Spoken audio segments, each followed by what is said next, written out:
आदर्श विलयन। जो विलयन सभी सांद्रताओं पर राल्ट के नियम का पालन करते हैं आदर्श विलयन कहलाते हैं।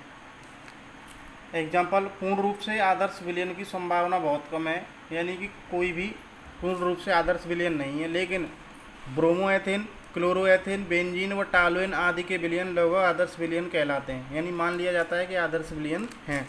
अनादर्श विलयन, जब कोई विलयन सभी सांद्रताओं पर राल्ट के नियम का पालन नहीं करता है तो वह अनादर्श विलयन कहलाता है, जैसे एथेनॉल व एसीटोन का विलयन। क्वथनांक का उन्नयन,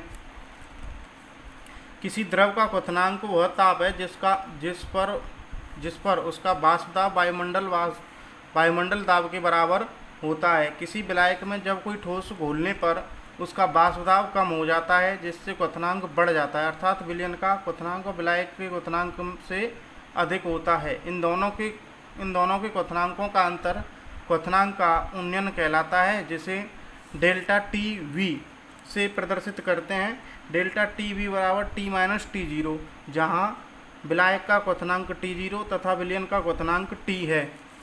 हिमांक का अवनमन, किसी द्रव का हिमांक वह ताप है जिस पर ठोस अवस्था में बदल जाता है। किसी द्रव का हिमांक वह ताप है जिस पर वह ठोस अवस्था में बदल जाता है। किसी विलायक में कोई ठोस पदार्थ घोलने पर उसका वाष्प दाब कम हो जाता है, जिससे हिमांक कम हो जाता है।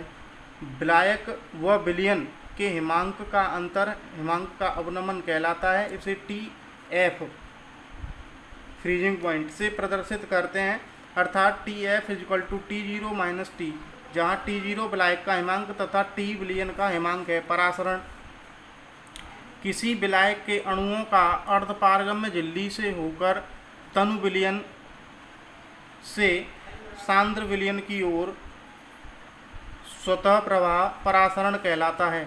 जैसे कि ये विलयन ले रखा है, ये बीच में अर्धपारगम्य झिल्ली है, ये जो डार्क है ये अर्धपारगम्य झिल्ली है, और ये जो पॉइंट ये वाले जो ब्लैक डार्क पॉइंट हैं वो विलय के अणु हैं, और हल्के जो पॉइंट वो हैं गोले वो विलायक के अणु हैं। तो ये पारगम्य झिल्ली जो है विलायक के अणुओं को जाने देती है, जबकि विलय के अणुओं को नहीं। अर्धपारगम्य झिल्ली वे झिल्लियाँ जो केवल विलायक के अणुओं को आर पार जाने देती हैं परंतु विलय के अणुओं को नहीं जाने देती, इन्हें अर्धपारगम्य झिल्ली कहते हैं, जैसे कि अंडे की झिल्ली, प्याज की झिल्ली आदि।